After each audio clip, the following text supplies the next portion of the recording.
Espero que se encuentren muy bien. Bueno, ya estamos de este proceso formativo, modelos de intervención en trabajo social, específicamente pues en la aplicación en caso. Ya saben, Carmen Parra, mi persona, su servidora.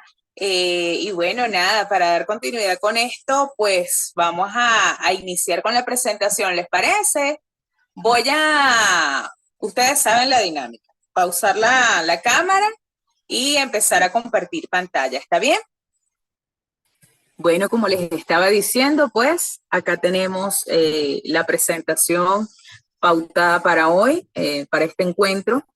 Y bueno, nada, vamos a hablar de la continuidad de los modelos de intervención en trabajo social y su aplicación en casos. Como ya sabemos, siempre dejo una pregunta inicial para que hagamos la reflexión interna, ¿no?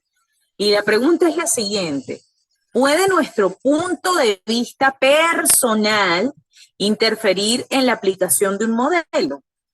Y esta pregunta la hago desde una visión interna, ¿no? Por supuesto, cómo nuestros prejuicios tal vez, o cómo nuestra crianza, o cómo nuestras tradiciones, o cómo nuestras creencias pudieran interferir tal vez en la aplicación de un modelo. Por eso les digo, ¿podrá nuestro punto de vista personal interferir en la aplicación de un modelo que deberíamos, valga la redundancia, aplicarlo desde la perspectiva profesional?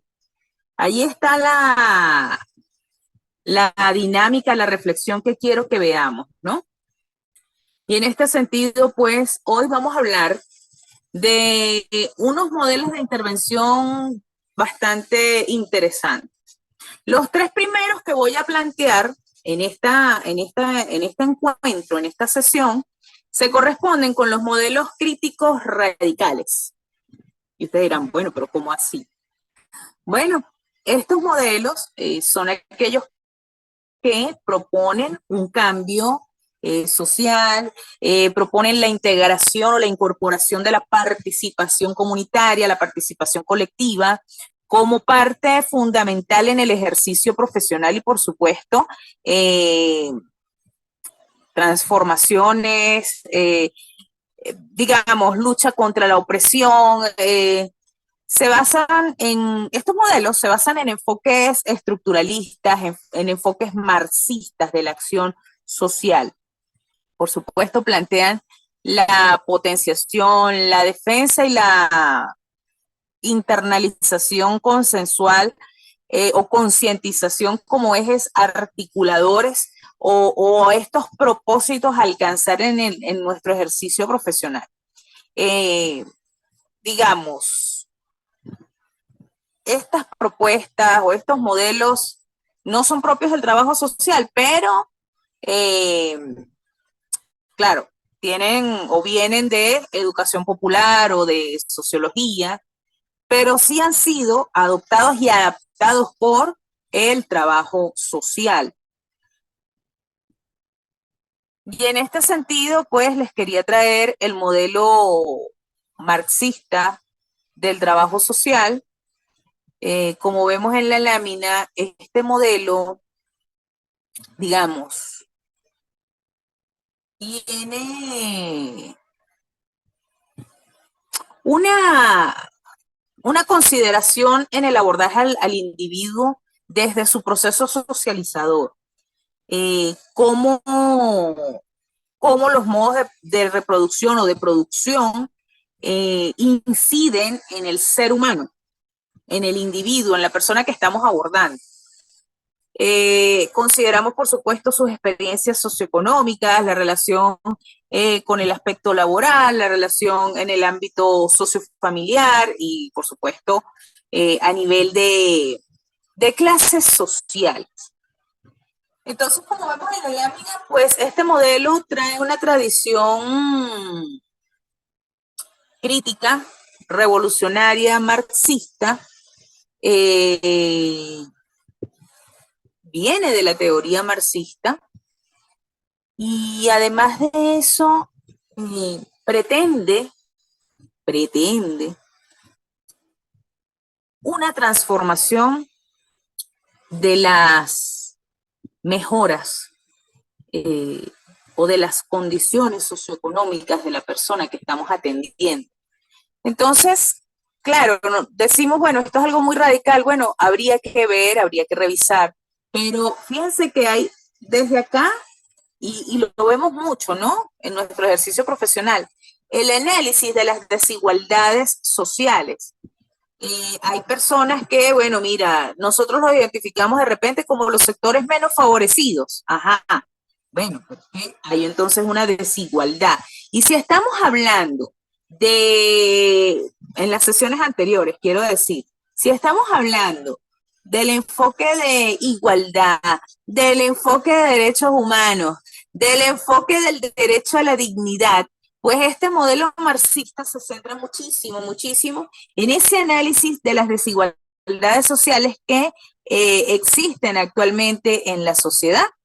Entonces, pues por supuesto, cuestiona el sistema capitalista. Este modelo además no está exento de críticas precisamente por ser radical. Pues encontramos muchas críticas o encontramos cuestionamientos, porque cuando es algo muy, muy radical, pues las personas o los profesionales tendemos a cuestionarlo. Valga la redundancia, valga la repetición, pero es así. Se tiende al cuestionamiento. Entonces, bueno, ¿qué digo yo con base en esto? ¿O qué invito yo a la reflexión? Bueno, que veamos este modelo o extraigamos de este modelo lo que realmente nos funcione para poder hacer la atención de los casos. Interesante analizar las desigualdades, analizar. Interesante también analizar de qué forma pudiéramos contribuir en la transformación de la realidad socioeconómica que tiene el individuo, que tiene el caso en atención. ¿Cómo podemos promover que estas personas, estos sujetos en atención, reciban una atención integral, pero de empoderamiento, una atención integral en función de que de verdad la persona se sienta capaz de avanzar y de transformar su realidad? Y en este sentido, pues el trabajador social siempre nos dicen, somos agentes de cambio, somos entes transformadores, ciertamente es así. Entonces, independientemente de las críticas que puedan haber hacia este modelo, pues es importante ver qué extraemos de este modelo que nos pueda servir para nuestra intervención profesional.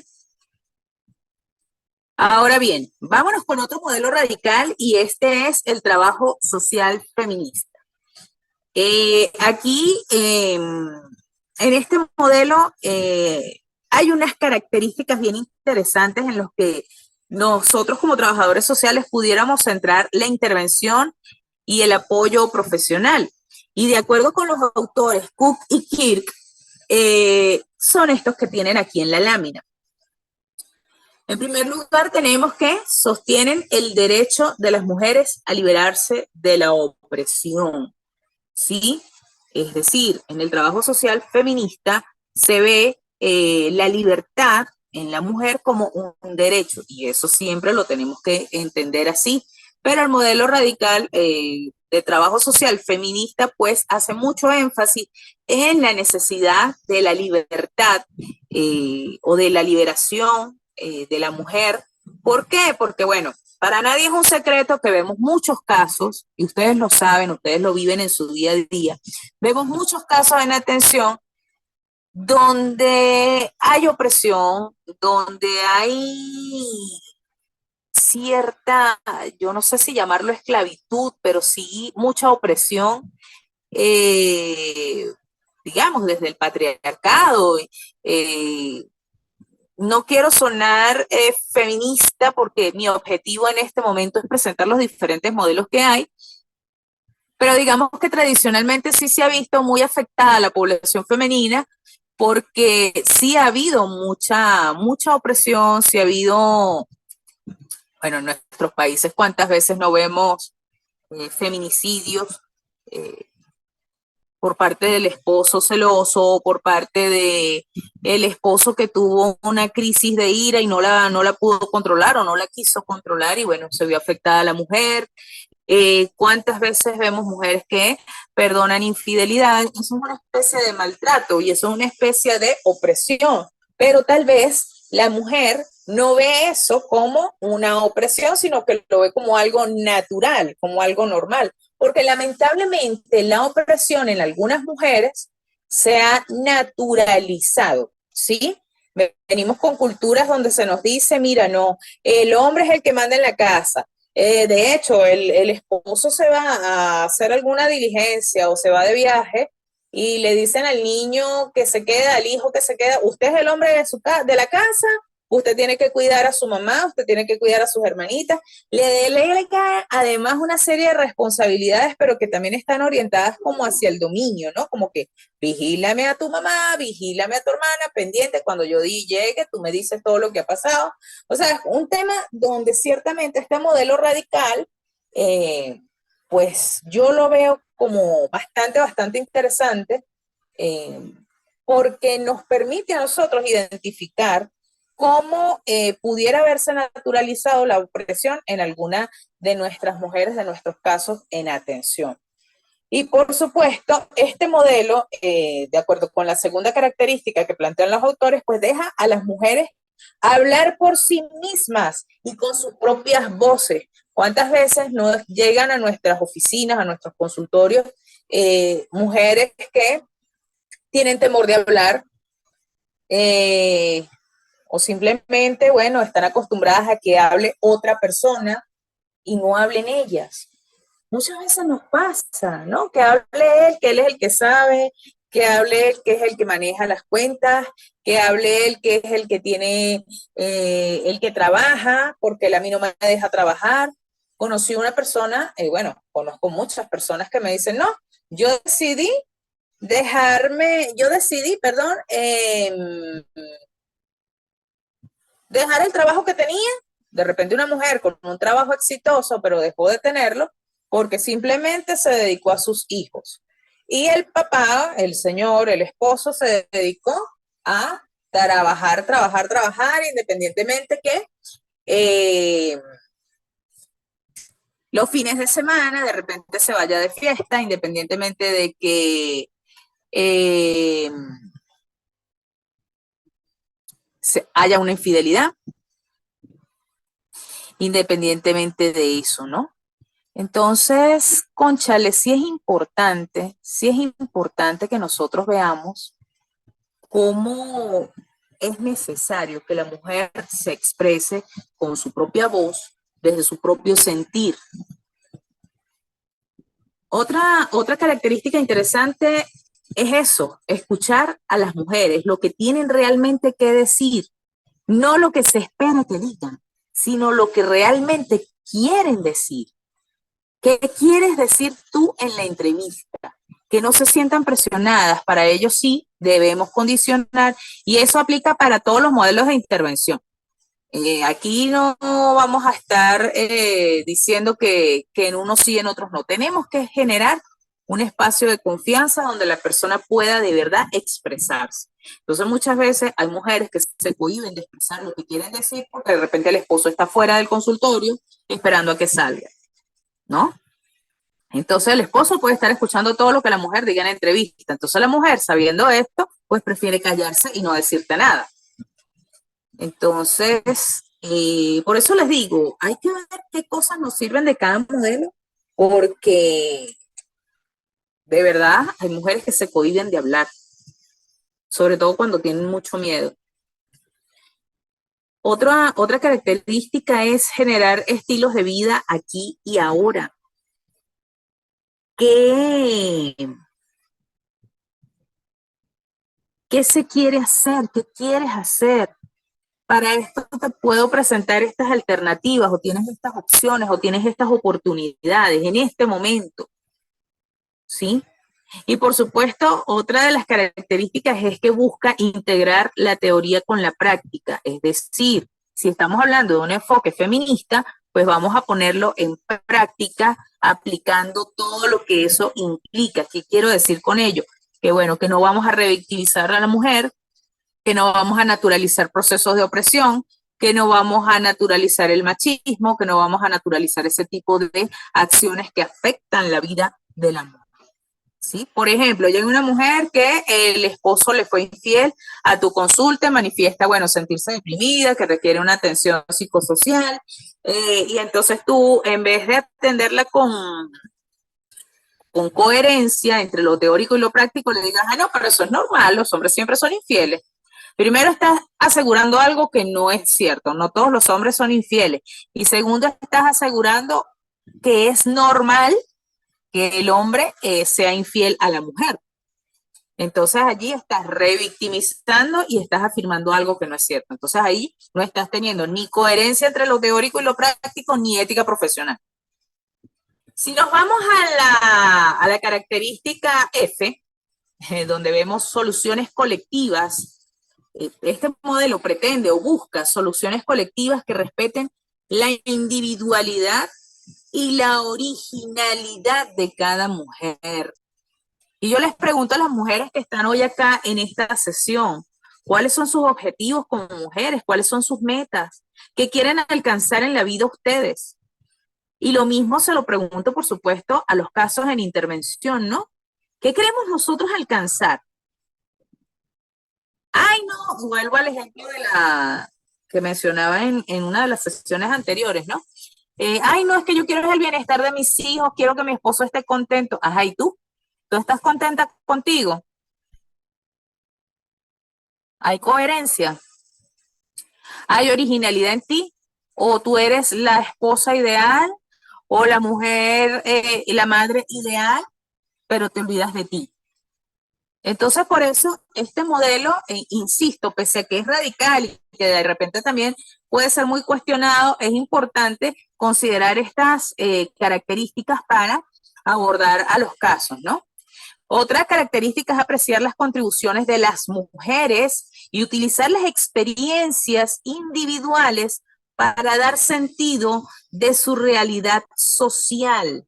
¿Qué quiero decir con esto? ¿Qué quieren decir los autores con esto? Bueno, mira, vamos a considerar todas estas contribuciones o todos estos aportes de mujeres que han alcanzado objetivos y estas experiencias las vamos a utilizar para, para que se den cuenta de lo valiosas que son en el contexto en el que se encuentran. Que dejen de naturalizar que son mujeres oprimidas, aunque ni siquiera, bueno, sí, lo naturalizan, no lo han identificado. Entonces, que identifiquen que de repente están pasando por un proceso opresor donde muy seguramente se les vulneran los derechos, sobre todo el derecho a la libertad, el derecho a expresarse libremente, el derecho a la autonomía, el derecho a tener una adecuada salud mental, porque muchas veces las mujeres descuidan su salud por atender la salud de los demás. Y lo mismo aplica, hay una película, ay, miren, no recuerdo de qué año es, pero me encantó muchísimo, está en Facebook, se llama Como agua para chocolate. Wow, tremenda producción. Pero ajá, el enfoque de esa película o lo que a donde quiero llegar con esta película es que la hija menor, pues no se podía casar, tenía que cuidar de la mamá. Y esa era la tarea, cuidar de la mamá. Y luego una de las hijas, la hija que logra casarse con el hombre que amaba a la hija menor, tiene una niña y la abuela dice, no, la mamá, perdón, la hermana de la protagonista dice, no, el objetivo de mi niña va a ser cuidarme cuando yo esté vieja.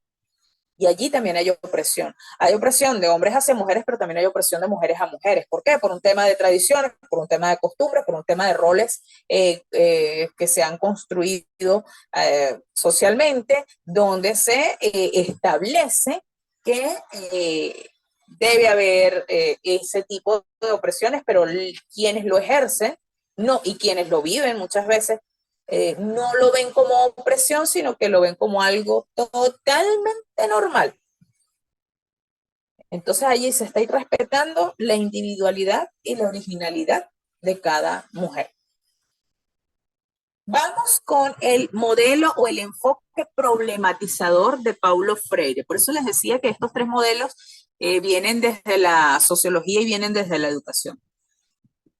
Este enfoque ciertamente ha dejado muchos aportes, ciertamente. Este enfoque nace desde el trabajo social comunitario, pero también se está aplicando en casos cuyo abordaje, cuyo tratamiento, como lo vemos en la lámina, o cuya intervención se hace desde lo educativo hacia el ser humano.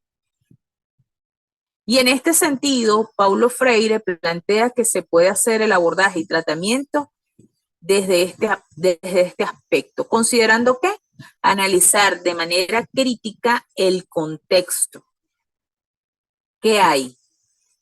¿Qué se tiene? ¿Cómo podemos fortalecer a la población? Y identificando, por supuesto, el contexto en el que vive la persona y promoviendo la comprensión de ese contexto con base en elementos que puedan dar paso a la transformación de sus realidades, identificando saberes, construyendo saberes que permitan a la persona salir adelante, haciéndoles parte, por supuesto, de su proceso de transformación de realidades. Entonces, este enfoque problematizador pretende también, o pretende, el desarrollo de capacidades individuales con base en procesos formativos e informativos donde la persona se fortalezca, se motive y se motorice en función de transformar estas realidades que están viviendo. Vámonos con el modelo de gestión de casos.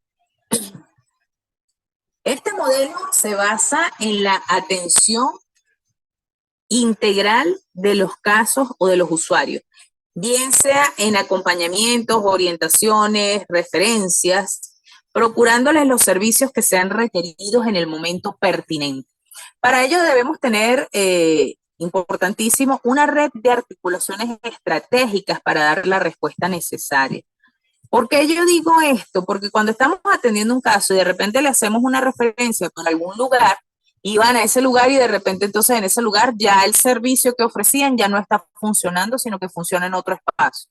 Entonces siempre tenemos que tener de verdad una red bien actualizada para dar la respuesta a los casos y no estarlos enviando de un lugar a otro, ¿sí? Y en este sentido, Green hace referencia a unos elementos que pueden ser claves para la canalización o gestión de los casos en atención, basándose, por supuesto, en la importancia de planificar, ejecutar y prestar el servicio de acuerdo con las particularidades de cada usuario. Entonces, ¿cuáles son esos elementos clave? Los que vemos acá en pantalla.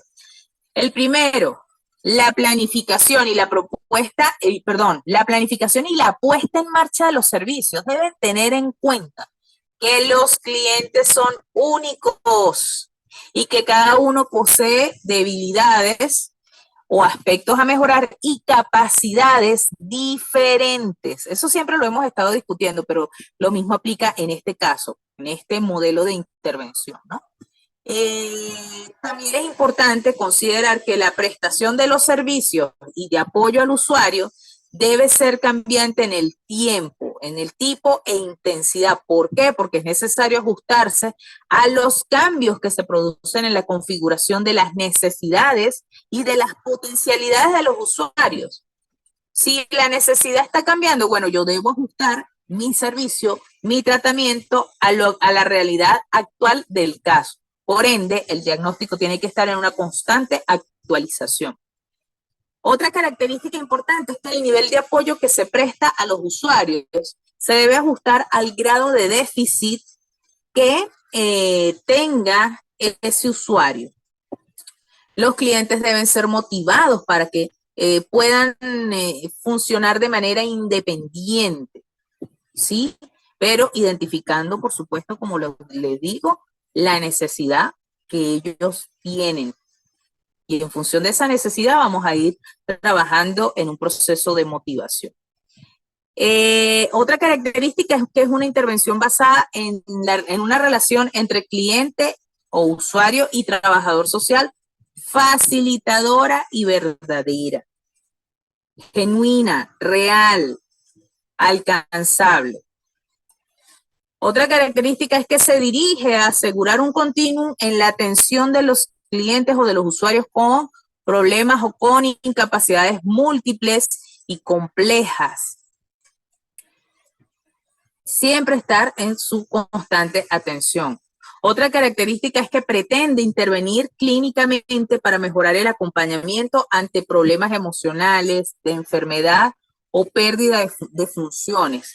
Y para ello es importante utilizar nuestras habilidades de intermediación y de defensas propias de nuestra disciplina o de nuestra profesión como elementos importantes para la prestación del servicio. Si usted tiene un caso que amerita atención clínica, atención médica, atención psicológica, pues usted tiene que intermediar, ¿verdad? O mediar con el equipo multidisciplinario para que el usuario o la usuaria reciba la atención que necesita.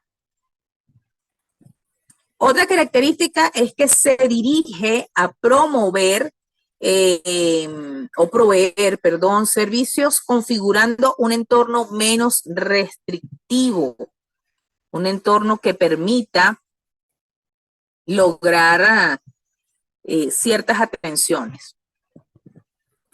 Otra característica es que requiere el uso de la evaluación de la capacidad funcional del usuario, así como del nivel de apoyo que le proporciona su red social. ¿Para qué? Para determinar el nivel de cuidado y de atención que se exija o que se requiera. ¿Qué capacidad funcional tiene el usuario? ¿Cómo está la red social o cuál es el nivel de apoyo que de verdad brinda su entorno, su grupo familiar, su grupo de amigos, sus sistemas de interacción? Y otra característica, por supuesto, disculpen, se afirma en los valores del trabajo social tradicional de autodeterminación de valor, ¿sí? Y de la dignidad del individuo. Y el concepto de responsabilidad mutua o al momento de tomar decisiones. Este modelo de trabajador social a nivel directo con el cliente o con el usuario, nuestra intervención debería depender del criterio profesional de nosotros, ¿verdad? Su manejo ético, ideológico, teórico y de nuestras estrategias de intervención. Además, por supuesto, del manejo de los vínculos con el resto de los servicios, la red que les hablaba, y en otros organismos de los vínculos con otros servicios y con otros organismos que le puedan dar a nuestro caso la atención que necesita. Y es importante como profesionales que tengamos a la mano la mayor cantidad de articulaciones o enlaces estratégicos posibles. Una red bien tejida, bien conformada, con aquellas instituciones que de verdad nos sirvan de referente para gestionar o para canalizar alguna atención que requiera el sujeto, que requiera el usuario, ¿sí?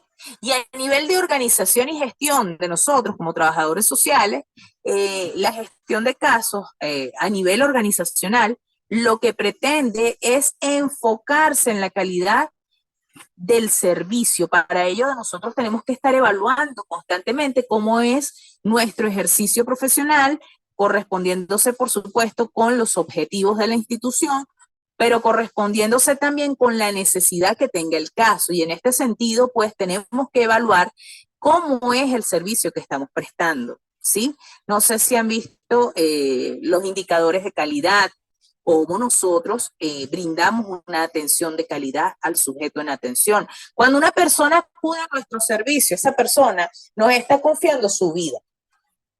Y como esta persona nos está confiando su vida, nosotros debemos de verdad, con este modelo de gestión y con todos los modelos, tener cuidado con la calidad del servicio que estamos prestando. con el beneficiario directo, por supuesto con los beneficiarios, para que eso tenga una adecuada repercusión con los beneficiarios indirectos. La eficacia juega un papel fundamental, colegas. Debemos ciertamente enfocarnos en los objetivos institucionales, ¿verdad? Y que ver que la atención que se brinda desde la institución dé respuesta al objetivo institucional, es decir, a la misión de la institución, el manejo, cómo lo estamos manejando, cómo se administran los tiempos, cómo se administran incluso los recursos, entre otras cosas, por supuesto. Entonces, vemos que el modelo de gestión de casos es un modelo de intervención que nos permite a nosotros, bueno, creo que es uno de los modelos más aplicados en nuestro ejercicio profesional. Muchas veces llegan nuestros casos y les brindamos la atención pertinente, brindamos la contención necesaria, brindamos la orientación y brindamos las referencias. Pero insisto, para eso debemos tejer una buena red de vínculos. Yo recuerdo, mi tesis de grado se llama Caracterización de la red de vínculos institucionales de la Fundación Alzheimer de Venezuela. Aquí en Venezuela, para los que están lejos o están en otros países, pues funciona la Fundación Alzheimer.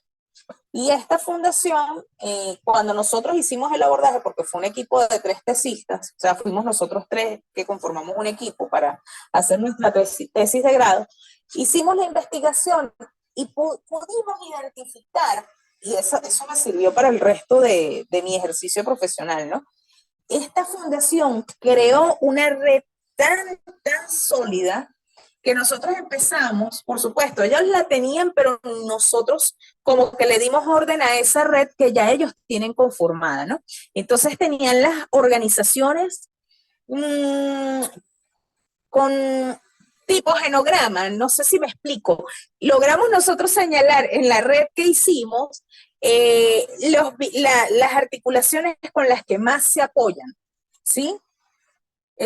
Como en términos de genograma, las relaciones cercanas y las relaciones distantes, o sea, seguían siendo redes, pero hay unas redes o hay unos enlaces que no son tan cercanos y que brindan un apoyo puntual cada cierto tiempo, de repente el Día Mundial del Alzheimer, cosas así, ¿no? Entonces nosotros también deberíamos, nosotros a lo interno y en nuestras instituciones, para este modelo de gestión de casos, yo siempre lo recomiendo, y por eso tenemos las imágenes que tienen acá en la pantalla, comunicarnos, estar en constante interacción, ir tejiendo una red de servicios para poder brindar una atención adecuada a los casos. Entonces, yo les dejo de tarea o les pido que hagamos esa tarea. Claro, eso lo puede hacer cualquier profesional porque construir una red de articulaciones no es exclusiva del trabajo social. El modelo de gestión de casos sí, pero no es exclusiva la derivación de casos o de pacientes, no es exclusiva de trabajo social. Un médico puede referir un caso a otro hospital, una enfermera, un psicólogo puede referir un caso a un centro de salud mental y así, pero por supuesto nosotros, trabajadores sociales, pues también tenemos esa potestad de referir casos. Por eso insisto, mantengamos, y con esto me detengo porque sí hay ciertas debilidades. Lo digo porque me pasa en el hospital donde trabajo. Muchas veces me llegan casos en atención, no es que de tal lado me mandaron aquí para el servicio de oftalmología. Ajá, pero es que aquí no funciona el servicio de oftalmología. Los servicios de oftalmología funcionan en este y en este y en este hospital, o sea, no en el que usted está, no a este que lo refirieron. Entonces, estoy poniendo un ejemplo, ¿no? Pero lo que queremos nosotros, o sea, si eso pasa con otros profesionales, la idea es que no nos pase a nosotros. Si hablamos de los principios, de los valores del trabajo social, y eso lo dijimos en las primeras sesiones, eso lo dije en las primeras sesiones. Entonces, oye, de verdad, vamos a tejer una red de vínculos que nos permita estar en constante actualización. Muchas veces damos algún número de teléfono para algo y por lo menos aquí en Venezuela pasa, ¿no? Que a veces las instituciones trabajan, o algunas ONGs, bueno, las ONGs trabajan por proyectos. Entonces hay una ONG, la ONG X, por ejemplo, que trabaja en materia de atención psicosocial, en materia de violencia contra la mujer. Ah, buenísimo. Entonces, yo tengo esa información desde el 2021. Todavía estábamos en plena pandemia. Entonces yo refiero a ese caso y le doy el número de teléfono. Ah, no, pero es que mira, eso era para ese momento, para el 2021. En la actualidad, ese proyecto no se está ejecutando. No hay atención psicosocial para las mujeres sobrevivientes de violencia basada en género, sino que el proyecto está enfocado ahorita en atención, qué sé yo, a adultos mayores o a personas mayores. Entonces allí la persona se frustra, la persona se, como les dijera, se desmotiva, ¿vale? Y no va, no sigue pidiéndole ayuda, se queda con la crisis, se queda con la necesidad de atención. ¿Y nosotros qué hicimos? Un mal manejo. ¿Por qué hicimos un mal manejo? Porque hicimos una mala gestión de casos.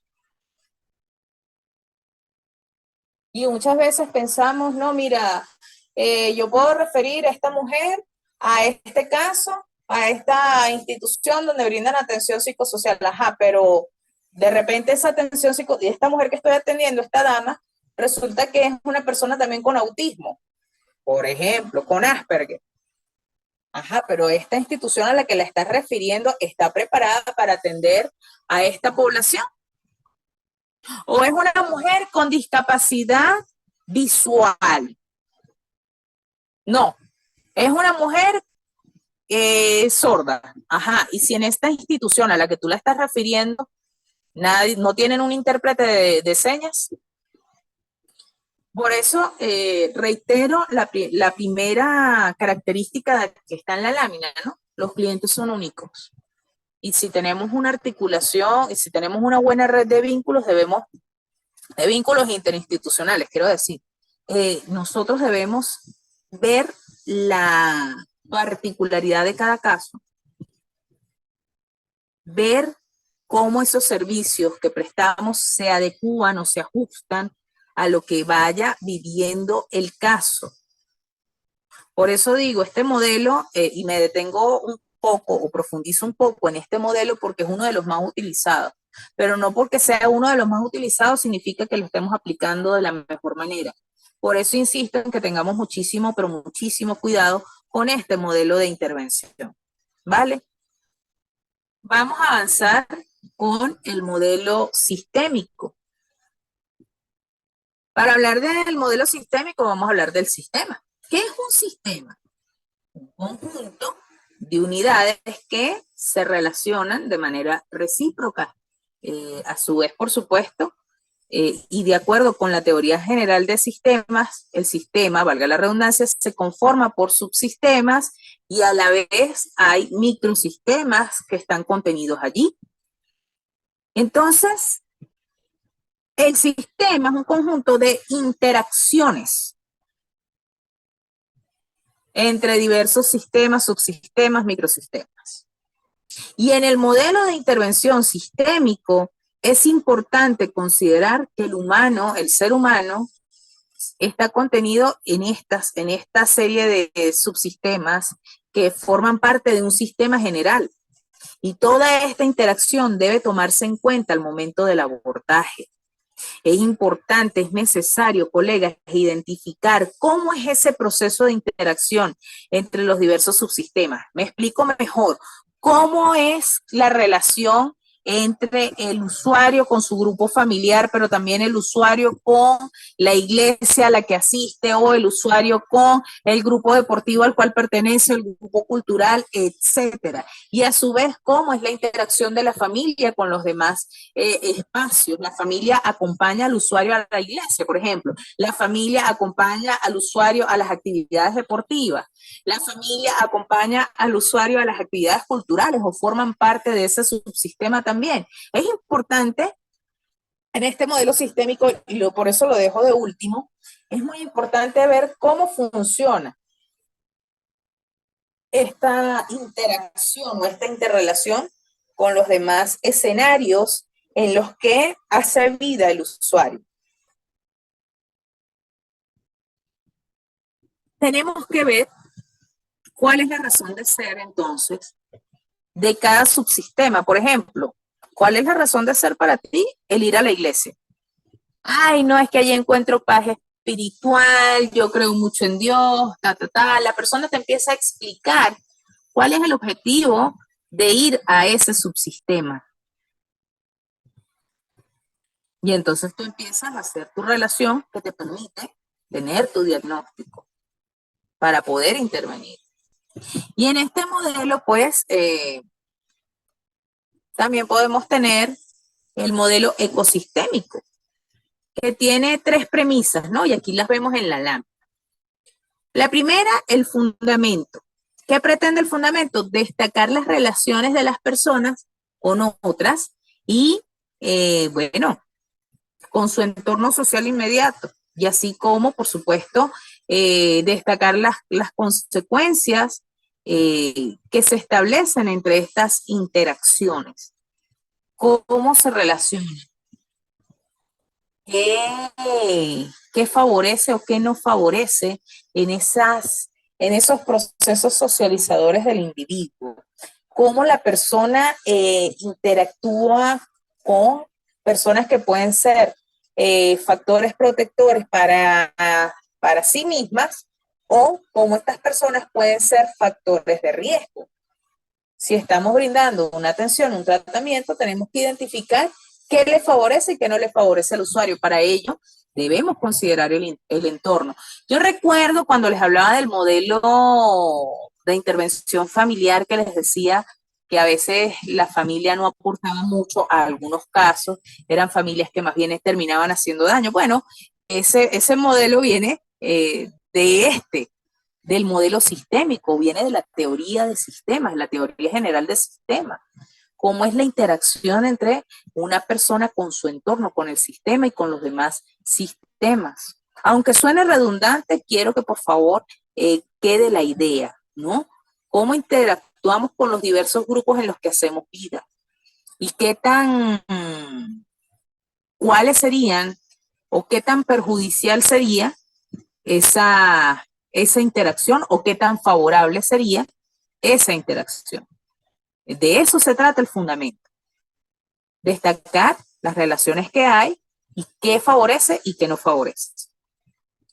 Tenemos otro elemento clave que es la fase de intervención. Y tenemos las fases de intervención a nivel individual, donde por supuesto la unidad de intervención o el objeto de atención es la persona afectada, es el caso realmente que viene a nuestra consulta.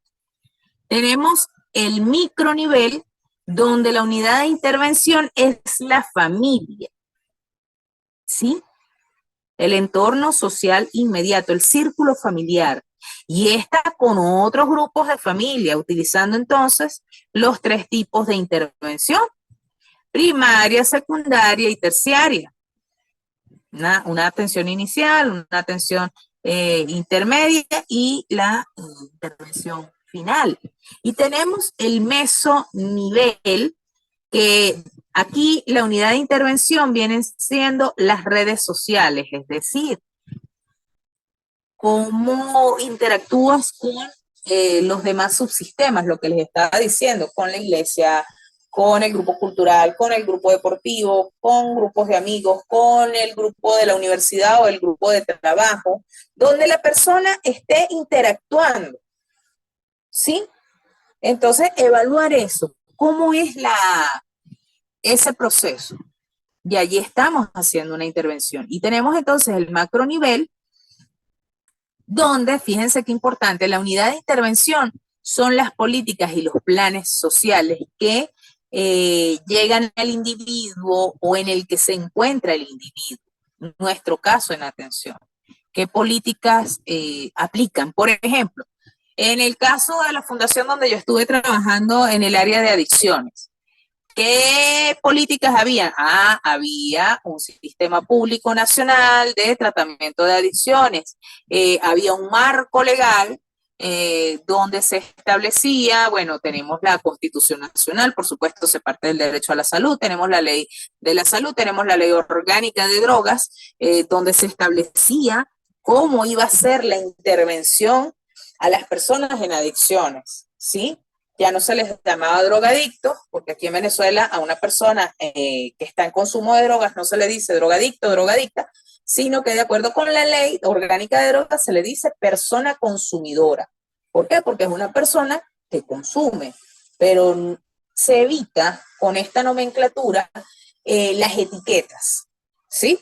Entonces allí entrarían las políticas o los planes sociales, por eso estamos hablando entonces de un nivel macro en estas fases de intervención. Ahora bien, vámonos con el tercer elemento, que es la valoración del modelo frente al trabajo social.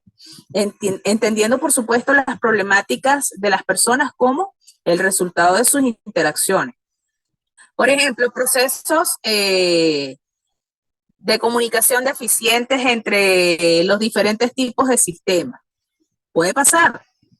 Entonces la intervención estaría orientada, ¿verdad?, a mejorar el proceso comunicacional, el proceso de interacción, el proceso socializador, promover la mejora de las capacidades que deberían desarrollar las personas para dar respuesta o para solucionar sus problemas de comunicación.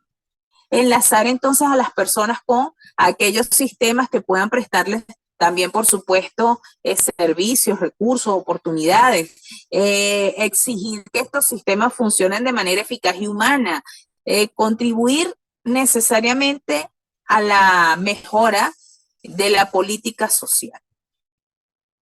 Y esto lo traigo de una publicación de Castro y Chávez del 2011, creo que ya se las había mencionado, sí, ya se las había mencionado porque este material, sinceramente, a mí me gusta mucho, porque explica o describe de mejor manera los procesos. Entonces, el modelo sistémico no es otra cosa que un modelo donde complementa al individuo con el resto de su entorno, pero además de complementarlo es cómo se dan esas interacciones. Yo tenía un profesor que decía, el todo no es la suma de las partes, el todo es la suma de las partes más la interacción que hay entre cada una de ellas. Y ahora es que lo estoy entendiendo y por supuesto eso lo he internalizado y me queda.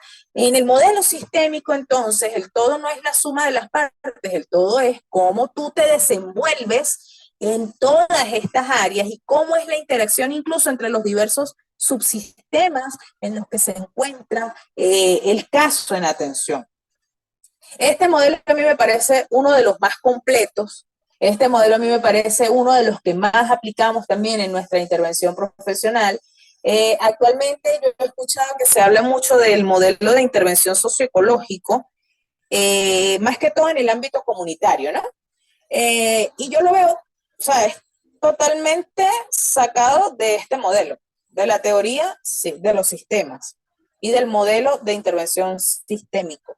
¿Por qué? Porque considera todas las áreas, área laboral, legal, si la persona que estamos atendiendo tiene conflictos con la ley, ¿cómo es su interacción con ese subsistema? Un subsistema que no eligió porque simplemente si tiene conflictos con la ley es una consecuencia de un accionar, de una decisión tomada. Entonces, bueno, lamentablemente, de repente, la persona tiene que ir a un juicio o tiene que estar bajo régimen de presentación, entonces ahí ya se establece una interacción con un subsistema. ¿Cómo es esa interacción con ese subsistema? ¿Qué está pasando allí? Entonces allí entramos también en el análisis del macronivel. ¿Cómo es la atención en estos casos a nivel de políticas públicas de estas personas que están en conflictos con la ley? Y entonces allí nosotros en este modelo sistémico tenemos que hacer una revisión muy exhaustiva. Y por eso yo trabajo con las áreas familiar, legal, médico, social, si la persona está en un tratamiento por diabetes, de repente esa persona se organizó con otro grupo de pacientes con diabetes y crearon un grupo de apoyo. De repente, aquí estoy creando un ejemplo, ¿no? Entonces es ver ir indagando todas las áreas en las que el individuo se desenvuelve. ¿Dónde interacciona o dónde interactúa? Perdónenme ustedes por el mal manejo del término. ¿Dónde interactúa? ¿Con quiénes interactúan? Vas al médico, ¿cómo está tu área psicosocial? ¿Cómo está? ¿Estás yendo a alguna terapia grupal? ¿Estás yendo a alguna terapia individual? ¿Cómo es tu interacción allí? El área laboral, ¿cómo es tu proceso socializador en tu lugar de trabajo? ¿Cómo es incluso la rotación? Me explico mejor. Si estás en un lugar de trabajo y duraste un mes allí y después te fuiste a otro trabajo y duraste otro mes allí y así estuviste en una constante, bueno, ¿qué pasa? O es que te despiden, o es que te hacen renunciar, o es que no, o es que te cansas de los lugares de trabajo. ¿Por qué? De eso se trata el modelo sistémico, de ir evaluando hasta eso. Igualmente, si estamos atendiendo a un niño, una niña, adolescente o una persona que se encuentra estudiando en la universidad, no ingresé el niño, supongamos, estamos atendiendo a un niño de 10 años. Y ese niño estuvo en primer grado en una escuela, al segundo grado lo pasaron para otra escuela, en tercer grado lo pasaron a otra escuela, en cuarto grado lo pasaron a otra escuela. ¿Por qué? No, es que mi hijo es mala conducta. No, ahí hay algo. Entonces, esas evaluaciones, de acuerdo a las áreas en las que se desenvuelve la persona, nos pueden decir mucho. Por eso digo, este modelo es a mí me gusta muchísimo porque es muy integrador. Y nuestra razón de ser como trabajadores sociales es trabajar por el bienestar de la persona, pero no viéndola desde un ser individual, sino un ser social, un ser relación, un ser interacción con el entorno. Y en este sentido, pues, el modelo sistémico vale la pena aplicarlo. Y cada vez dense cuenta, cada vez que presento un modelo siempre digo que tiene algo interesante.